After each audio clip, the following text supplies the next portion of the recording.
Oxford Bookworms. Starter. Last Chance by Philip Burrows and Mark Foster. Published and copyright Oxford University Press, 2008. Read by Jeff Harding.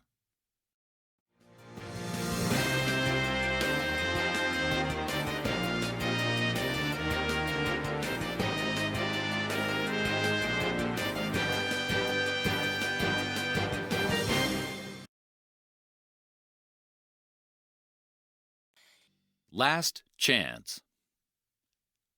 "Come in here," says Mike's boss. He is angry. Again.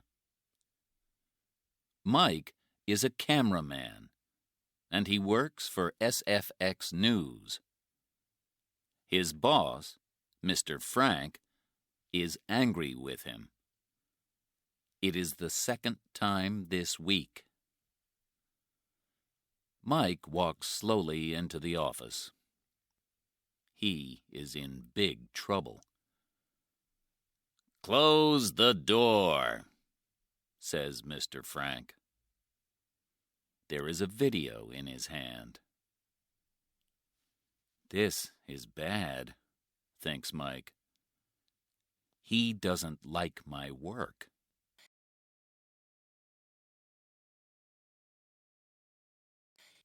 Mr. Frank looks at Mike. "Are you a news cameraman?" he asks. "Yes, of course," says Mike. "Well, this isn't news." He throws the video at the door. It's I have a 3-year-old son. He can do better. Go away and find some news. I want a film that hits me here. Mr. Frank puts his hand on his heart. "And Mike?" "Yes, boss?" "This is your last chance." Mike walks slowly out of Mr. Frank's office. His face is red.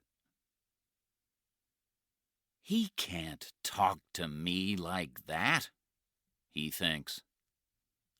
I'm a good cameraman.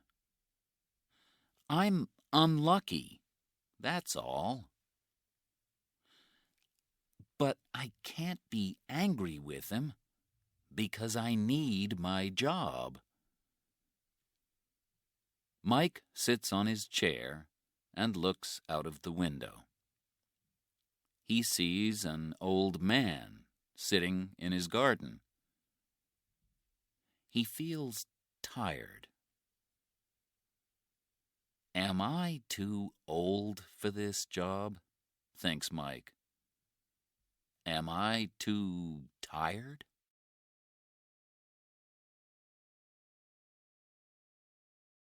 There is a newspaper on Mike's desk.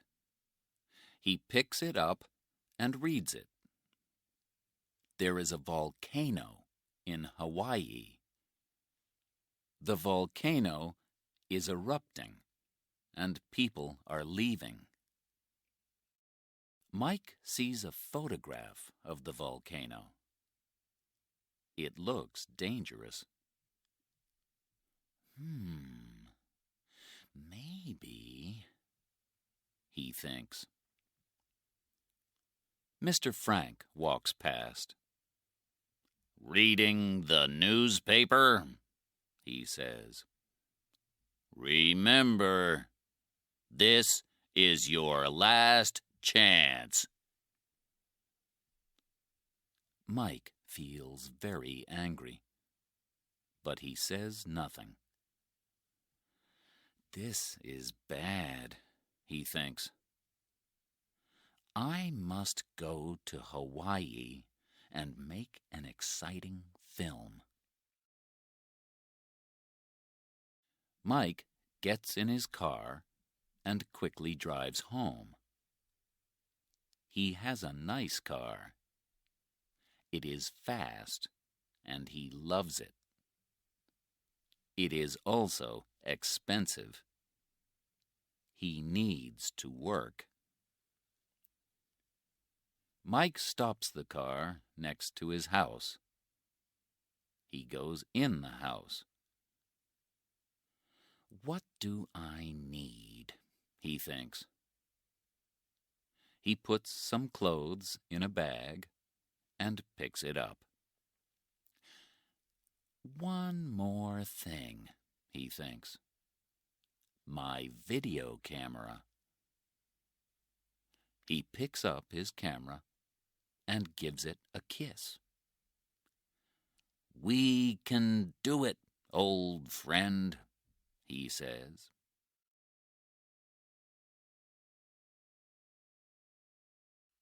Later that day, Mike takes a plane to Hawaii. There are only 7 people on the plane. He looks out of the window.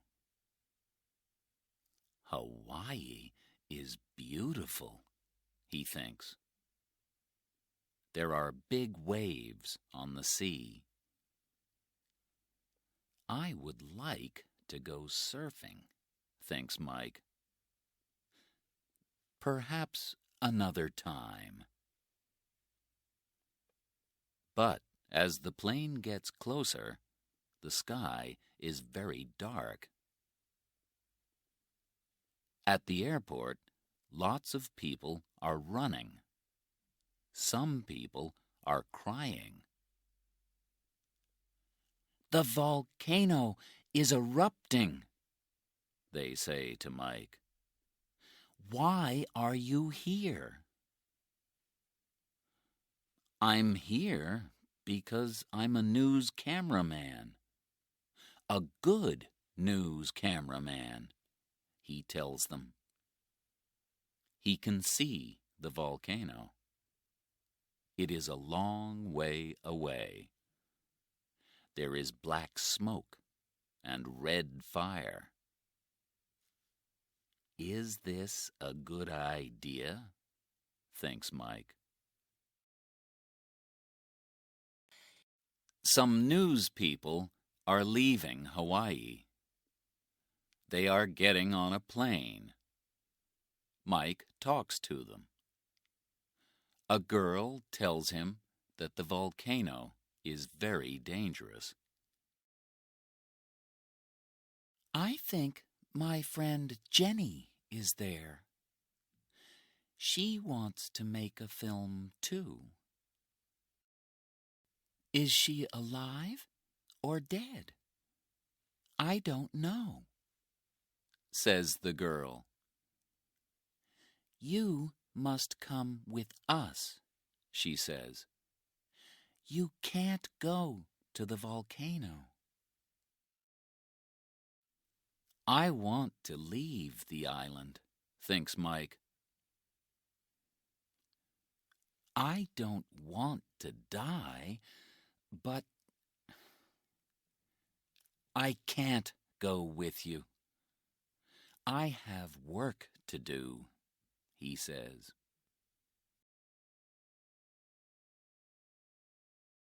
Okay, says the girl. Look out for my friend Jenny. She has big blue eyes. Please tell her to leave the island. Okay, says Mike. He says goodbye to the girl. He watches the plane leave. This really is my last chance, he thinks. Just then, the volcano makes a big noise. A dog runs quickly past. An old woman starts to cry. Mike looks at her. He wants to say something, but he can't. The sun is hot, but suddenly he is cold. He is afraid. "I can't be afraid," he says. He looks at his camera and says, "Let's go, old friend." Mike walks through the town.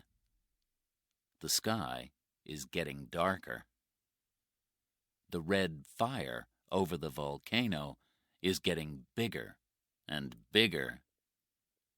Mike is feeling more afraid.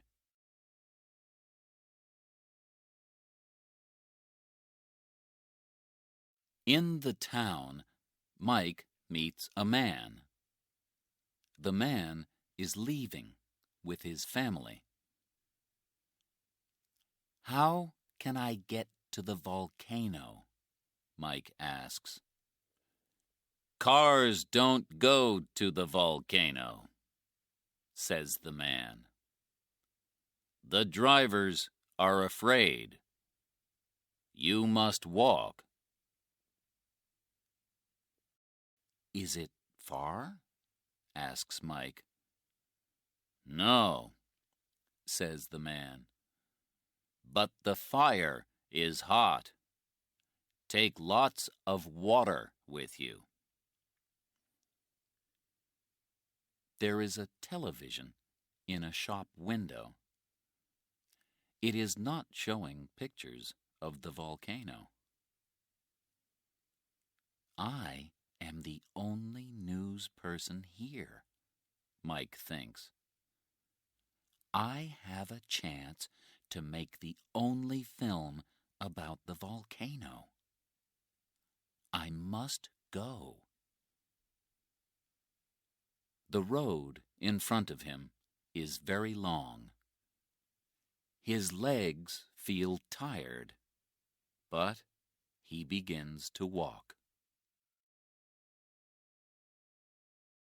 After 2 long hours, Mike is on the volcano. There is a lot of smoke and a lot of fire. Mike can't see any people. "I must be quick," he thinks. Mike films the smoke and the fire. A big rock nearly hits him, but he films it. "This film is good," he thinks. He is afraid, but happy. How can Mr. Frank be angry now? Mike thinks. He is taking lots of film.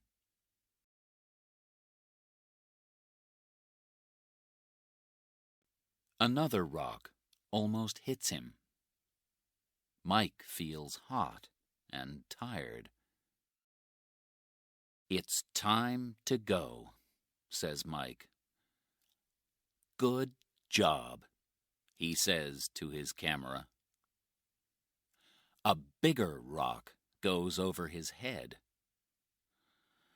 "I don't like this. I must go now," he says. Mike can smell the smoke. He can feel the fire. Mike puts his camera under his arm. He starts to run. Just then, the volcano makes a noise.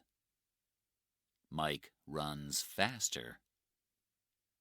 Suddenly, he hears a different noise. "Is that a woman?" thinks Mike. "It can't be. There is nobody here." He starts to run again. But then, "Help! It is somebody. They need me," he thinks. "Hello," he says. "Where are you?" Mike looks everywhere, but he can't see anybody.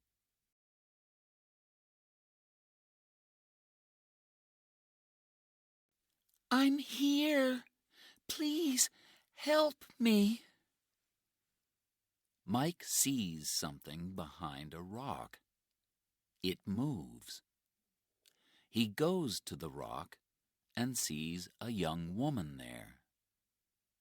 She can't move her leg because it is under the rock.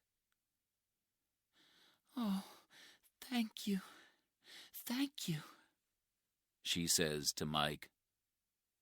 She begins to cry. "My leg. I think it's broken." "Wait a minute," says Mike. "I can help." He pushes the rock. It is too big. There are small rocks in front. He pushes them away, then pushes the big rock again. It moves a little. He pushes harder. It moves a little more. "Ah!" cries the woman. Suddenly, the rock moves down the volcano. The woman's face is white. She smiles slowly.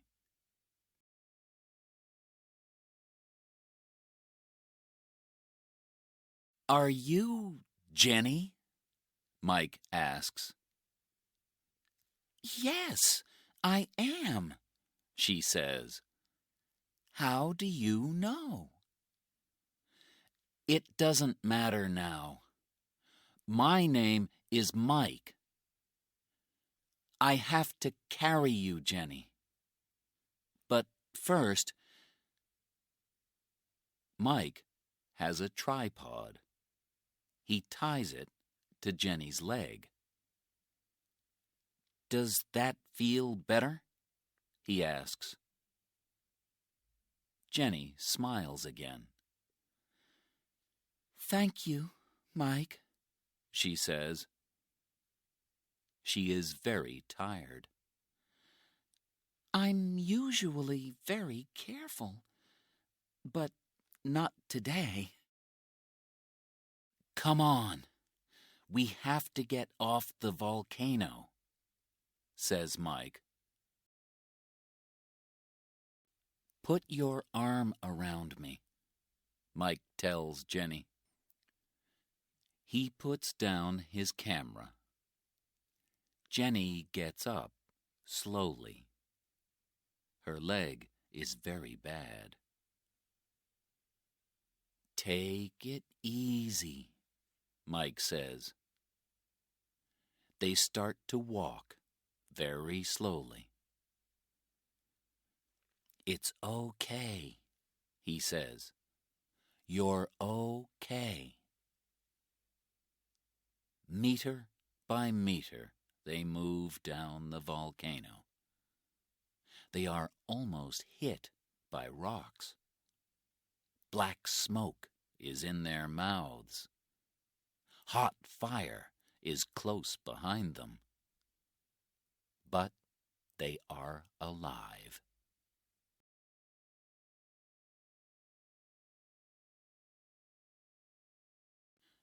"Mike, wait," says Jenny suddenly. "your camera." She stops walking. Her face is black with smoke.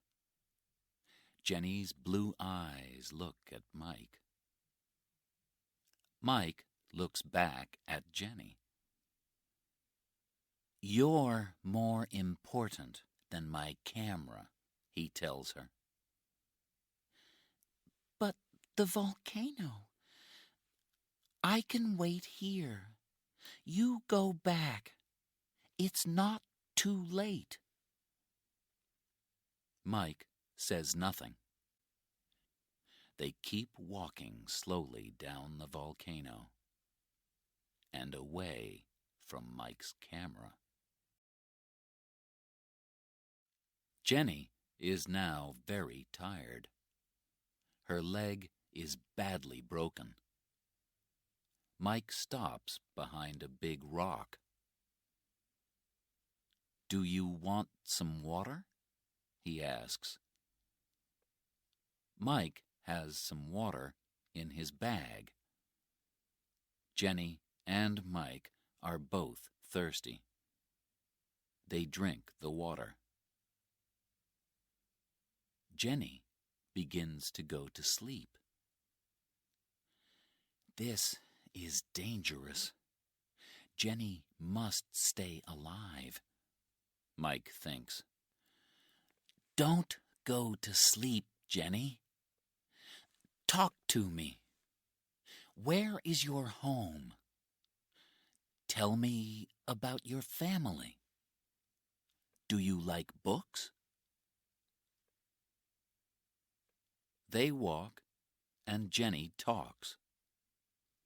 When she stops talking, Mike asks another question.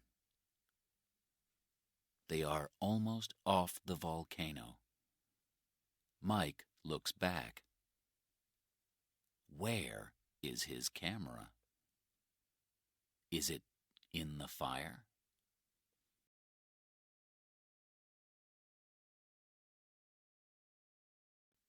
They are off the volcano. Mike sits down next to Jenny. He puts his head in his hands. "What's the matter?" asks Jenny. "Everything," says Mike. "I have no camera and no film. Now I don't have a job. There are no more chances." Jenny puts her arm around him. "It's okay." 2 hours later, they walk into the town. People come out to see them. "Are you all right?" they ask Jenny. "I have a broken leg, but I am alive," she says, and looks at Mike. "Thank you, Mike." He smiles. "There is a helicopter waiting for you," says a man in a suit. "It is leaving the island. You must get on, quickly." The man helps them into the helicopter. In the helicopter, a man says to Mike, "Do you need anything?" "My camera," he says. "But it is on the volcano. My camera is my best friend and oldest friend." Mike closes his eyes and goes to sleep.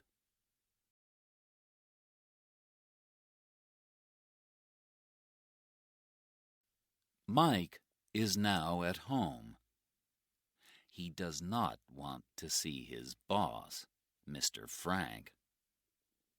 Then, one morning, he hears the telephone. "Hello?" he says. "This is Mr. Frank. You must come to work tomorrow. I need to talk to you. Goodbye." The next day, Mike goes to work. His friends are happy to see him. "Well done, Mike," they say. "Thanks," says Mike. He is happy to see his friends, but he is afraid of Mr. Frank. His boss sees him. You, get in here. This is it, thinks Mike. In the office, Mr. Frank looks at Mike.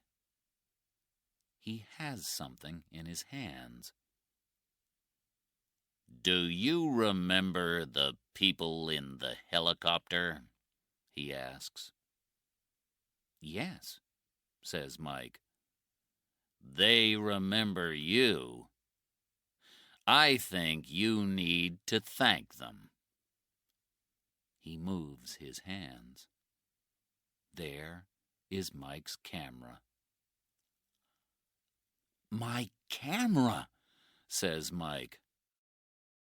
The camera is broken, says Mr. Frank. But we have the film, and it's very good. He smiles. My old friend, says Mike to his camera. He gives it a kiss.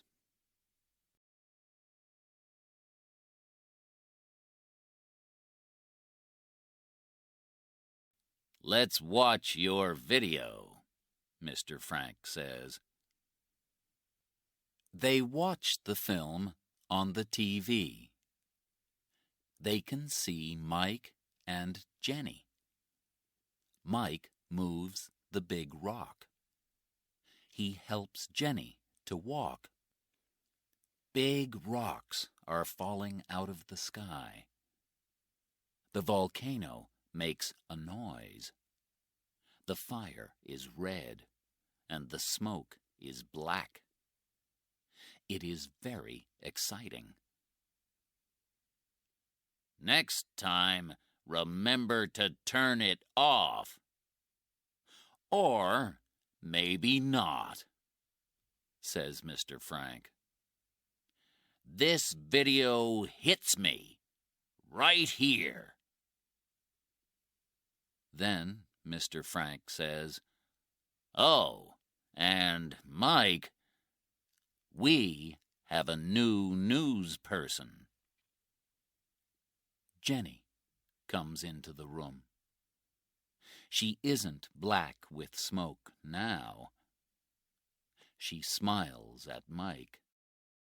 She's beautiful, Mike thinks. She hits me right here.